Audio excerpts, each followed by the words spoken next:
Hello guys and welcome to study at the legal. आज हम लोग भारतीय साक्ष्य अधिनियम का सेक्शन 7 पढ़ेंगे।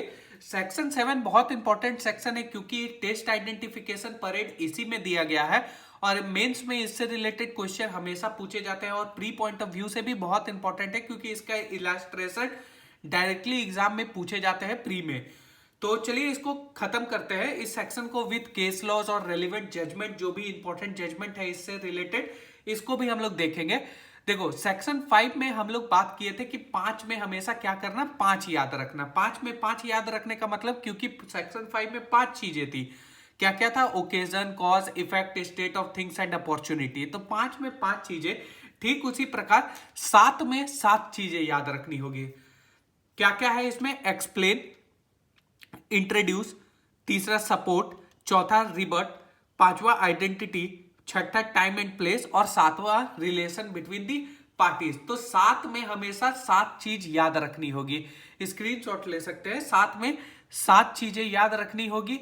Explain, introduce, support, रिबट, identity, time and place and relation between the parties. तो चलिए इसको डिटेल में हम लोग डिस्कस करते हैं विद केस लॉ।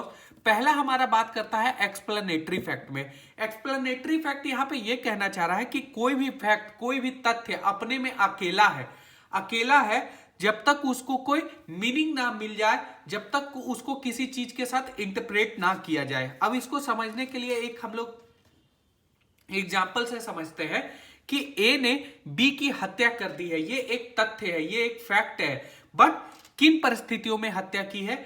ये अकेला जो है ये उस चीज को एक्सप्लेन नहीं कर पा रहा है कि किन परिस्थितियों में इसकी हत्या की गई है।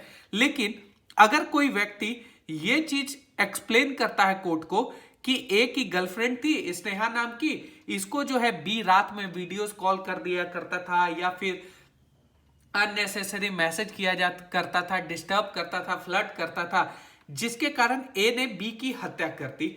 ठीक है, तो ये जो स्नेहा वाला एंगल है, ये जो एक्सप्लेन कर रहा है इस बी की हत्या को, ये हम लोग कोर्ट में दे सकते हैं और ये क्या होगा? रेलिवेंट हो जाएगा। ये क्या हो जाएगा?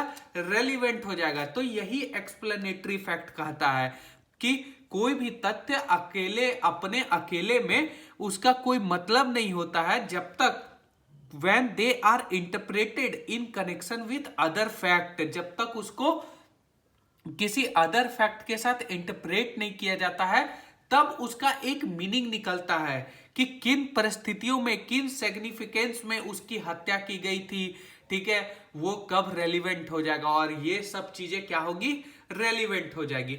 इसको समझने के लिए एक केस लॉ है, नूर मोहम्मद वर्सेस एम्परर, AIR 1944। इसको हम लोग समझते हैं।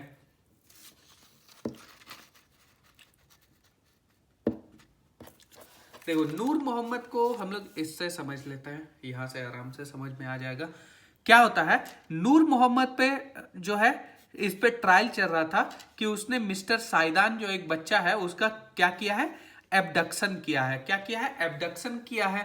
ठीक है, तो ड्यूरिंग क्या होता है कि पुलिस स्टेशन जाने के दरमियान जो है साइदान जो है नूर मोहम्मद को देखता है टहलते हुए और रोने लगता है। क्या करता है? रोने लगता है। रोते रोते अपने भाई, जो अपने बड़े भाई थे, कासिम, ब्रदर था किसका? साइदान का, इसको बोलता है देखो भैया ये वही व्यक्ति है जिसने मेरा एब्डक्शन किया था। ठीक है, कासिम क्या करता है? कासिम उनके बगल में एक हेड कांस्टेबल थे, उसको बताता है कि सर ये साइदान रो रहा है और बोल रहा है कि ये जो व्यक्ति वहां पे घूम रहा है वही इसका एब्डक्शन किया है। तो कांस्टेबल क्या करता है? नूर मोहम्मद को जाके अरेस्ट कर लेता है। क्या करता है? अरेस्ट कर लेता है। लेटर ऑन क्या होता है कि भाई नूर मोहम्मद जो है उस साइदान को किसी भी तरह से बहला फुसला लेता है, अपने पक्ष में कर लेता है और कोर्ट में जो है साइदान वो क्या बोलता है कि नहीं नहीं ये व्यक्ति नहीं था। नूर मोहम्मद से वहां पहचानने से इनकार कर देता है और बोलता है ये व्यक्ति नहीं थे, कोई दूसरा था। तो लेकिन जिस समय साइदान रोते हुए अपने भाई को बताया और भाई ने हेड कांस्टेबल को बताया, ठीक है, और कांस्टेबल ने उसको अरेस्ट किया, ये क्या कर रहा है? एक्सप्लेन कर रहा है। क्या कर रहा है? एक्सप्लेन कर रहा है कि किन परिस्थितियों में, अंडर विच सर्कमस्टांसेस नूर मोहम्मद को अरेस्ट किया गया था और ये एडमिसेबल हो जाएगा। ये क्या होगा? एडमिसेबल हो जाएगा। ठीक उसी प्रकार इसमें कुछ नहीं है, वही है स्टोरी लिखा हुआ है, कहानी कि भाई it was held that the statement by Kasim that mister Saidan Noor Mohammad one of the abductors was admissible, explaining the circumstances of Noor Mohammed arrest and also for the establishing his identity। यानी कि जो कासिम उसके भाई के द्वारा दी गई स्टेटमेंट, ठीक है, और पुलिस के द्वारा अरेस्ट किया गया, ये सारा चीज एक्सप्लेन कर रहा है कि किन परिस्थितियों में उसकी अरेस्ट हुई थी नूर मोहम्मद की। तो ये वही केस था एक्सप्लेनेटरी फैक्ट से रिलेटेड, नूर मोहम्मद वर्सेस एम्परर, याद रखिएगा। दूसरा यहां पे है इंट्रोडक्टरी फैक्ट। इंट्रोडक्टरी फैक्ट को हम लोग कैसे समझ सकते हैं, ठीक है, आप किसी भी किताब को लाते हैं, ठीक है, कोई भी बुक लाते हैं या फिर किसी व्यक्ति को आप अपने समक्ष में लाते हैं, उससे मिलते हैं, तो क्या बोलते हैं कि भाई थोड़ा अपना इंट्रोडक्शन देना यार, कि तुम कौन हो, कहाँ से आए हो, ठीक है, क्या पर्पस है तुम्हारा आने का। या कोई किताब होता है तो उसमें इंट्रोडक्शन दिया रहता है कि ये किताब का पर्पस क्या है, इसमें क्या क्या कंटेंट्स है। ठीक उसी प्रकार किसी भी फैक्ट को, किसी भी केस को हम लोग को समझना होता है, तो हम लोग डायरेक्ट केस के क्या जंप नहीं ना करते हैं जजमेंट वजमेंट में डायरेक्ट, ठीक है, कि हाँ भाई इसको हम लोग डायरेक्टली इसको डील कर लेते हैं, directly jump into the main fact में हम लोग नहीं घुस जाते हैं। उसको पहले हम लोग अंडरस्टैंड करते हैं कि किन ट्रांजैक्शन में, किन परिस्थितियों में ये घटना की गई है, कौन व्यक्ति उसमें मौजूद थे, क्या पर्पस था उनका। तो वही सारा चीज फैक्ट अगर हम लोग देते हैं तो वो भी रेलिवेंट फैक्ट होगा, ठीक है।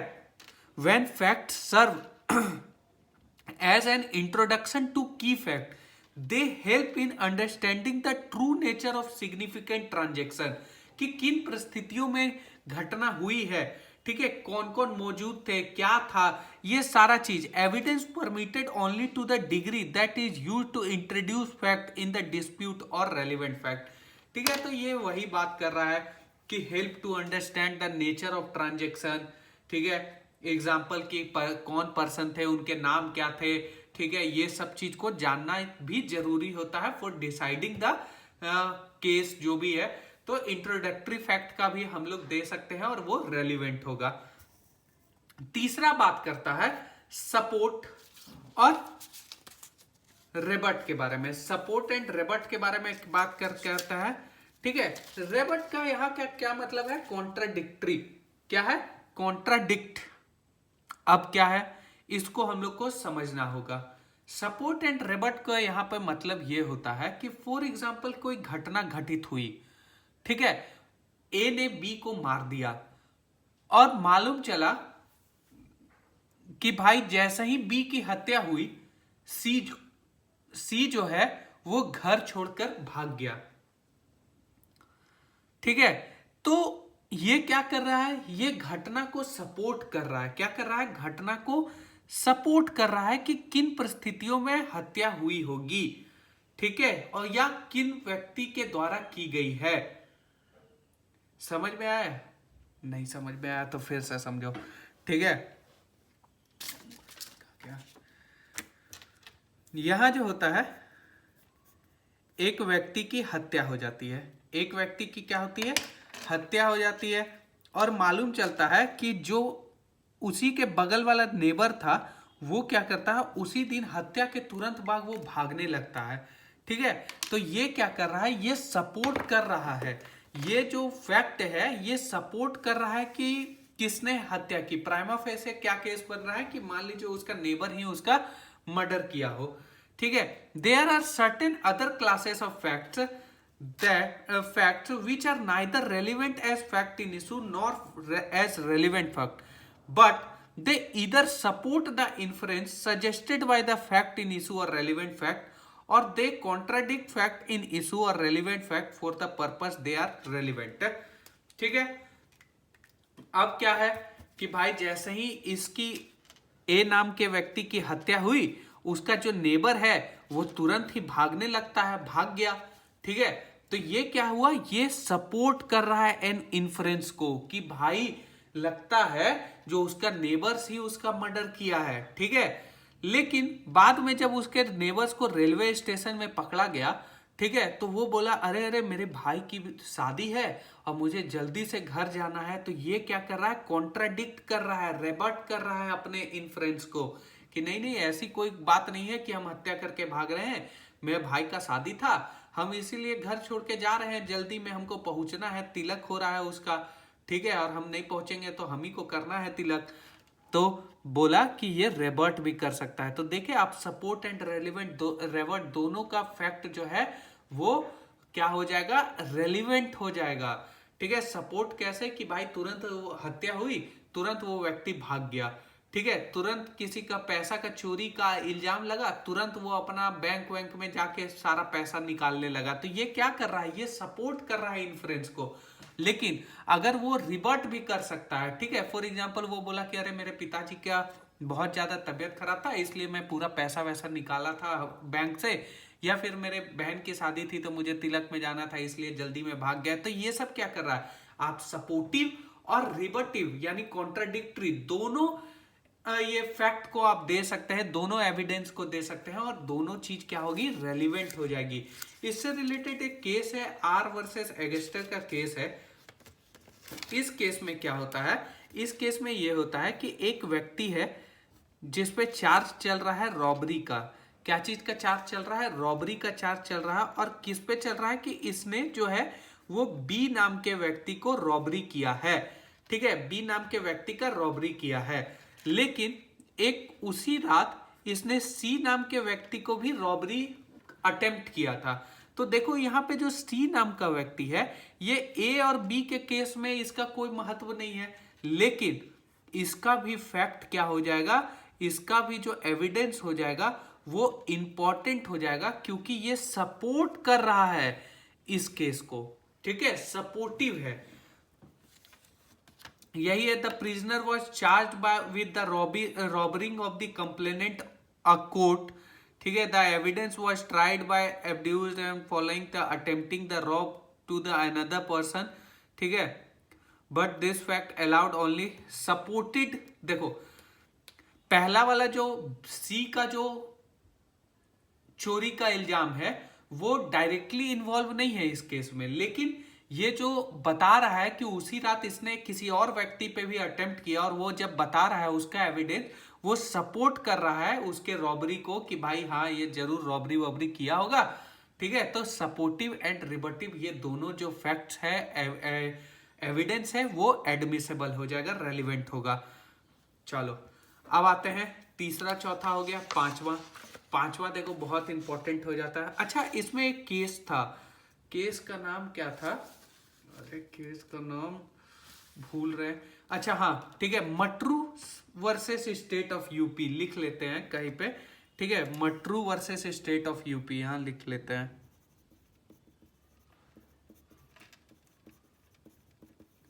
स्टेट ऑफ यूपी, ठीक है। इस केस में क्या होता है कि फॉर एग्जांपल कुछ घटना घटित होती है, और जो जिसके साथ घटना घटित होती है, विक्टिम जो है वो अपने एक मित्र के साथ पुलिस थाने में जाता है केस वेस लिखवाने के लिए, एफआईआर करने के लिए, ठीक है।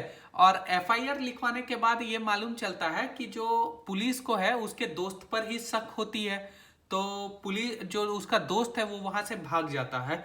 तो कोर्ट इसमें ये हेल्ड करती है कि भाई देखो पुलिस के डर से तो कोई भी भाग सकता है, और सिर्फ मियर एप्रीहेंशन की उसको डर लग रहा था और मियर भाग जाना उसका ये साबित नहीं कर देता है कि वही अपराध किया हो, ठीक है।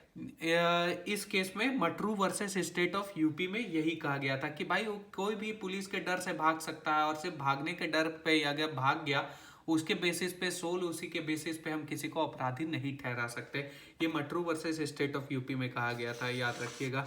चलो अब आते हैं 5 नंबर पे, 5वें नंबर पे। पांचवा क्या कहता है, fact which establish the identity or anything or person whose identity is relevant. देखो किसी भी का आइडेंटिटी इंपॉर्टेंट हो जाता है।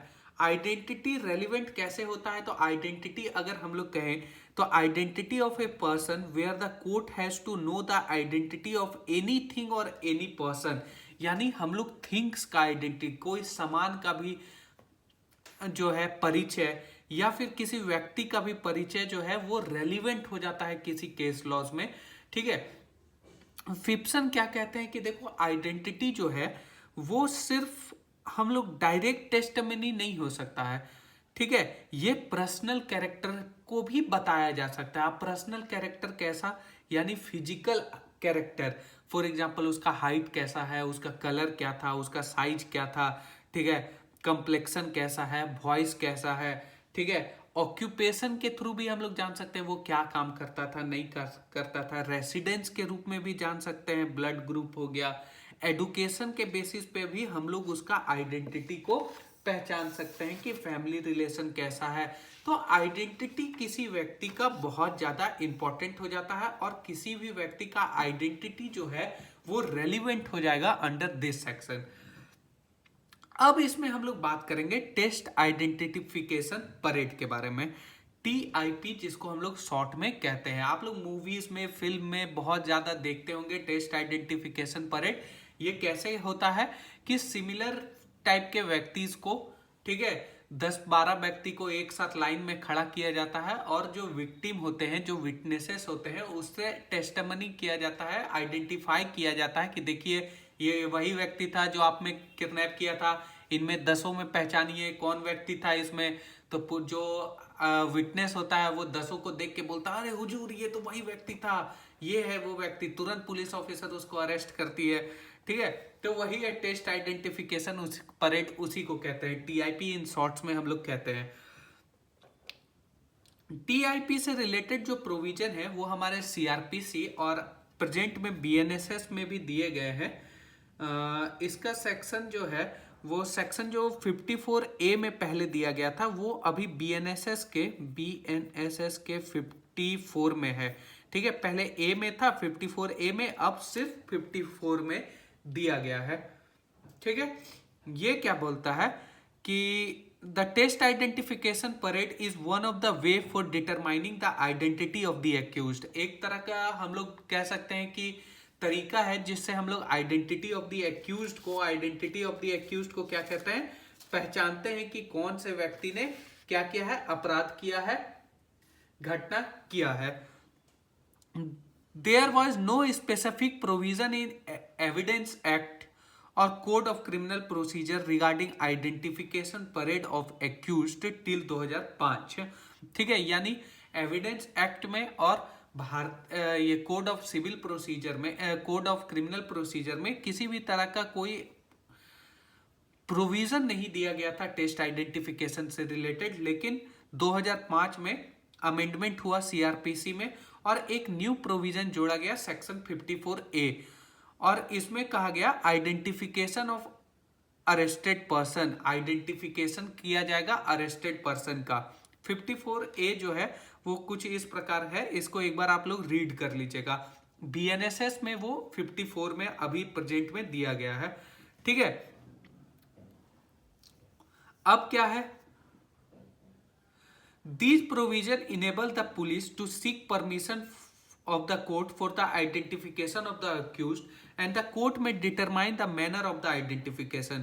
ये प्रोविजन क्या कहता है कि भाई पुलिस ऑफिसर को पहले कोर्ट से परमिशन सीख करना होगा फॉर द आइडेंटिफिकेशन, और कोर्ट डिटरमाइन करेगी किन परिस्थितियों में उसका आइडेंटिफिकेशन होगा, या तो डायरेक्ट आइडेंटिफिकेशन होगा या फिर कोर्ट सिर्फ एक्यूज्ड व्यक्ति को फोटो दिखवाएगी कि देखिए फोटो में पहचानिए कि कौन व्यक्ति है। तो ये कोर्ट डिटरमाइन करेगी कि किन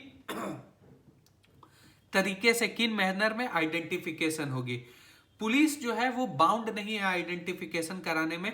सेक्शन 291A सीआरपीसी अभी कितना पे है, 327 ऑफ बीएनएस, 327 ऑफ बीएनएसएस।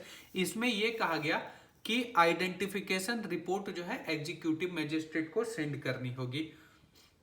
ठीक है, यहां तक समझ में आ गया है कहां पे सीआरपी बीएनएसएस में कहां प्रोविजन है, सेक्शन 54 और 327। 2005 में इसको जोड़ा गया था ये दोनों सेक्शन को। ठीक है, इससे पहले कोई भी आइडेंटिफिकेशन से रिलेटेड हमारे पास नहीं था कोई स्पेसिफिक प्रोविजन। अब हम लोग बात करते हैं constitutionality of test identification parade. देखो यहाँ पे एक केस था Pyarelal Sao versus state AIR 1961। इसमें कहा गया कि a magistrate order requiring a person to attend test identification does not violate his fundamental rights under Article 20 subclause 3 of the Constitution। Article 20 subclause 3 क्या है? सेल्फ इंक्रिमिनेशन वाला वो है आर्टिकल है। वो कहता है, प्यारेलाल साव वर्सेस स्टेट में ये कहा गया था कि जो टेस्ट आइडेंटिफिकेशन परेड है, ये किसी भी जो एक्यूज व्यक्ति है उसका जो है वो फंडामेंटल राइट्स का वायलेशन नहीं कर रहा है अंडर आर्टिकल 20 सबक्लॉज 3। ये कहा गया था प्यारेलाल साव वर्सेस स्टेट में। अब तब ये जरूरत पड़ी कि टेस्ट आइडेंटिफिकेशन परेड कराने की जरूरत क्या है, नेसेसिटी क्या है, ठीक है। तो हम लोग को ये जरूरत है वेरासिटी यानी ट्रूथफुलनेस को जानने के लिए, ठीक है। Test identification parade is meant to testify the veracity, truthfulness of the witness and his capacity to identify known person. It is used to test and the strengthness, trustworthiness of the witness. Identification of the accused at the test identification parade or in the court is not sine qua non for conviction। मतलब कि भाई अगर किसी का हम लोग test identification parade हो जाता है तो only on the basis of TIP आप किसी को एक्यूज कन्विक्शन नहीं कर सकते हैं on the sole basis of test identification parade. ये भाई बस एक कोरपोरेटिव के रूप में यूज किया जा सकता है, not a substantial value of evidence होगा। अब केस लॉ है Lakhwinder Singh versus state of Punjab. इसमें क्या किया गया था? where the eyewitness cannot give the name of the offender but claims that he can identify him, it is necessary to hold the test identification parade। अगर कोई आई witness है, ठीक है, और वो कह रहा है कि अरे भाई हमको तो एक्यूज्ड का, अपराधी का नाम तो पता नहीं है, लेकिन हम अगर किसी को देखेंगे ना तो हम तुरंत पहचान लेंगे, ठीक है। तो कोर्ट इसमें ये कहा गया कि इन परिस्थितियों में टेस्ट आइडेंटिफिकेशन कराना जरूरी हो जाता है, ठीक है, नेसेसरी है। Lakhwinder Singh versus state of Punjab में ये कहा गया था, ठीक है। अब बोल रहा है कि कब जरूरी नहीं है, जरूरी कब है ये समझ गए। अब कब बोल रहा है कि when it is not necessary, कब जरूरी नहीं है। तो इसका जवाब मिला हम लोग को state of UP versus Sukhpal Singh AIR 2009 SC 1733। इसमें यह कहा गया कि test identification is not necessary well all the witness knows accused person and they are not stranger to them and in the moonlight and लालटेन they clearly identify them, ठीक है। State of UP versus Sukhpal में ये कहा गया कि अगर जो विटनेसेस हैं, गवाह हैं, वो एक्यूज्ड व्यक्ति को जानते हैं और वो स्ट्रेंजर नहीं है उनके लिए, और अगर उसको चांद की रोशनी में और लालटेन की लाइट में भी उस व्यक्ति को पहचान सकते हैं, तब भाई टेस्ट आइडेंटिफिकेशन कराने की कोई जरूरत नहीं है, ठीक है। किन परिस्थितियों में नहीं है समझ गए आप कि भाई चांदनी रात में भी हम तुम्हें पहचान लेंगे प्रिय, ठीक है। तब इन परिस्थितियों में हमें टेस्ट आइडेंटिफिकेशन कराने की जरूरत नहीं है। और एक केस था जादूनाथ वर्सेस स्टेट, यहां लिख लो भाई क्या है, जादूनाथ वर्सेस स्टेट। इस केस में भी कहा गया था कि अगर विक्टिम जो है पर्सनली एक्यूज्ड को जानती है तो टेस्ट आइडेंटिफिकेशन कराने की जरूरत नहीं है, ठीक है। अब क्या है एविडेंसरी वैल्यू, क्या है टेस्ट आइडेंटिफिकेशन परेड की, इसको समझते हैं। क्या है evidentiary value? The evidence of test identification parade is a substantial evidence, it is not a substantial evidence। जो टेस्ट आइडेंटिफिकेशन परेड की जो वैल्यू है, एविडेंसरी वैल्यू है, वो सब्सटेंसिव पीस ऑफ एविडेंस नहीं है। सब्सटेंसिव पीस ऑफ एविडेंस मतलब क्या हुआ कि सोली उसी के बेसिस पे किसी को कन्विक्ट कर दिया जाए, तो वो ये नहीं है। ये सिर्फ कोरबरेटिव वैल्यू रखती है, यानी अदर तथ्यों के साथ इसको कोरबरेट किया जाएगा, ठीक है, ये किसमें कहा गया था? C Munippan versus state of Tamil Nadu AIR 2010 SC 3718। इसमें ये बात कही गई थी कि ये सब्सटेंशियल एविडेंस नहीं है, ये कॉरबोरेटिव एविडेंस है।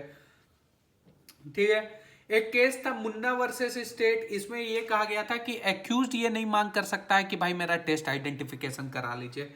ठीक है, क्या था? Munna versus state. For example बहुत बार होता है ना, यार आप गवाही से पूछवा लीजिए, हम वहां तो मौजूद ही नहीं थे, आप टेस्ट आइडेंटिफिकेशन परेड करवा लीजिए मेरा, ठीक है, चेक करवा लीजिए। तो एक्यूज्ड ये नहीं बोल सकता है कि भाई आप मेरा टेस्ट आइडेंटिफिकेशन परेड करवाइए। ठीक है, ये कहा गया था मुन्ना वर्सेस स्टेट में। लिखते जाना भाई अपना। Identification parade is relevant under Section 7. It must be noted that Supreme Court in Surendra Narayan versus State of UP held that the holding identification parade is not compulsory when the accused demand it. Prosecution is not bound to do so. Surendra Narayan versus state of UP में भी यही बात कहा गया कि identification parade कराना compulsory नहीं है, जब एक्यूज डिमांड करे तो प्रोसिक्यूशन इसके लिए बाउंड नहीं है कि वो कराएगा कि नहीं कराएगा। ठीक है, उसके बाद क्या है? Pammi versus government of MP 1998।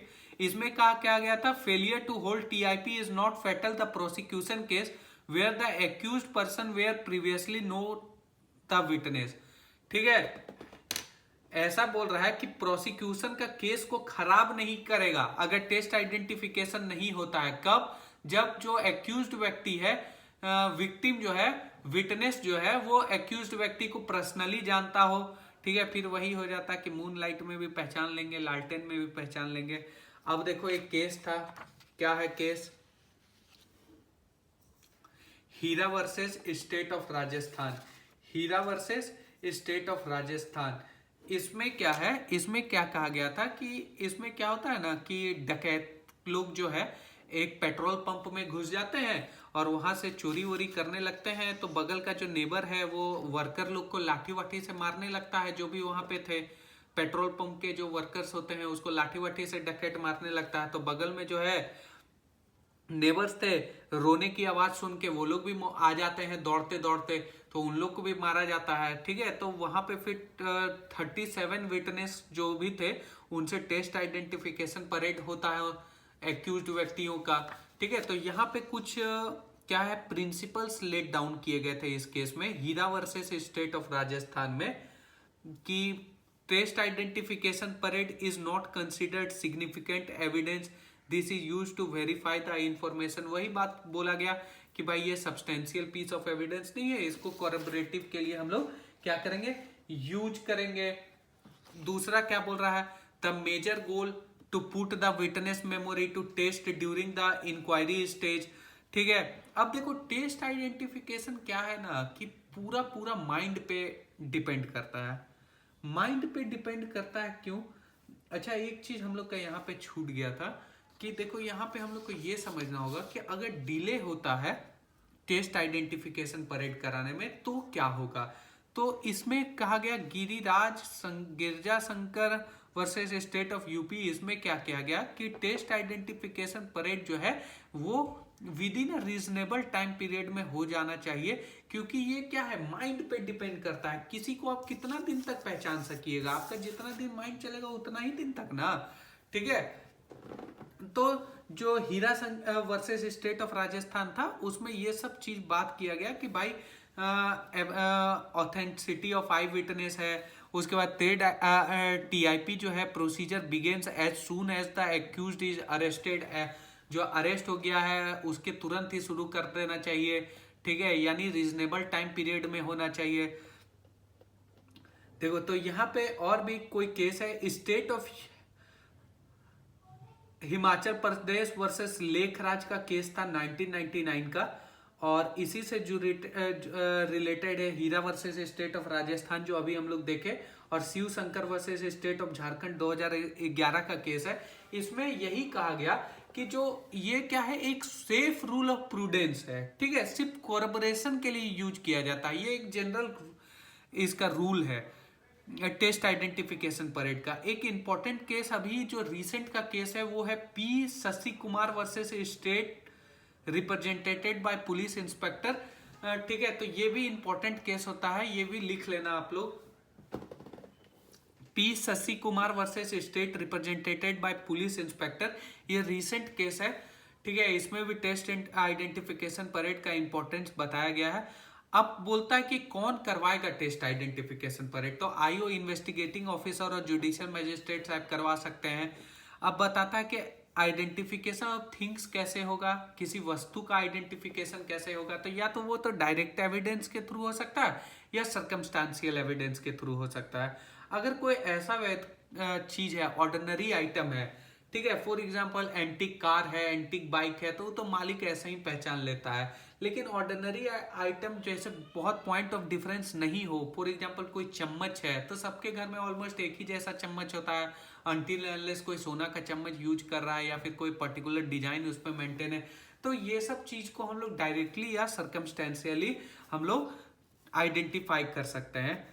अब जो है नेक्स्ट बोलता है कि हम लोग अभी तक 5वां देख लिए, छठा ये है fact which fix the time और place of fact in issue are relevant, यानी कोई अगर टाइम और प्लेस जो है वो भी रेलिवेंट हो जाता है, इससे भी जुड़े हुई हम लोग जो एविडेंस है वो दे सकते हैं और वो भी एडमिसेबल और रेलिवेंट होगा। फॉर एग्जांपल कोई घटना कहीं पे घटित हुई और हम वो एविडेंस दे रहे हैं कि अरे हुजूर हम तो वहां पे मौजूद ही नहीं थे जिस समय ये घटना घटित हुई, तो हम कैसे उस व्यक्ति को मार सकते हैं। इसलिए टाइम जो है, प्लेस है, वो रेलिवेंट हो जाता है अलाइबाई प्ली करने के लिए। प्लीट हम लोग अलाइबाई कर सकते हैं। इट कैन बी सब्सटेंटिव और corroborative depend upon the fact of the cases, और ये कब सब्सटेंटिव होगा या कब कोरेबरेटिव होगा ये फैक्ट टू फैक्ट पे डिपेंड करेगा। लास्ट है रिलेशन बिटवीन द पार्टीज। देखो रिलेशन बिटवीन द पार्टीज भी इंपॉर्टेंट हो जाता है, ये भी रेलिवेंट होगा किसी अपराध को सिद्ध करने में, क्राइम को सिद्ध करने में। इसको हम लोग एक एग्जाम्पल से समझते हैं, ठीक है, इलस्ट्रेशन से समझते हैं। इसमें क्या होता है, ए नाम का व्यक्ति जो है वो चोरी किया हुआ सामान जो है बी नाम के व्यक्ति को देता है, और बी क्या करता है, ए की वाइफ को लौटा देता है और बोलता है कि तुमको इसको हाइड करना, छुपा लेना चाहिए। ठीक है, तो ये जो फैक्टर है वो एक्सप्लेन कर रहा है कि रिलेशन बिटवीन दी पार्टीज। ठीक है, रिलेशन कैसे साबित कर रहा है कि क्या रिलेशन हो सकते हैं चोरी के, फैमिली रिलेशन है। ठीक है, the question whether a given document of a will of a the statement a property and of his family at the date of alleged will may be relevant fact. तो ये वही बात कर रहा है भाई। ठीक है, इसको ये इसी समझना, ये वाला जो इलस्ट्रेशन है उसी से कि भाई ये ए जो है बी को दिया, बी जो है ए की वाइफ को दे दिया, तो ये क्या कर रहा है, रिलेशन बता रहा है कि चोरी का, और क्या बोलता है कि इसको तुमको छुपा के रख लेना चाहिए। ठीक है, तो ये एक तरह का रिलेशन बता रहा है, तो इसका भी जो साक्ष्य होगा वो इंपॉर्टेंट हो जाएगा और रेलिवेंट हो जाएगा अंडर सेक्शन 7 ऑफ भारतीय साक्ष्य अधिनियम 2023।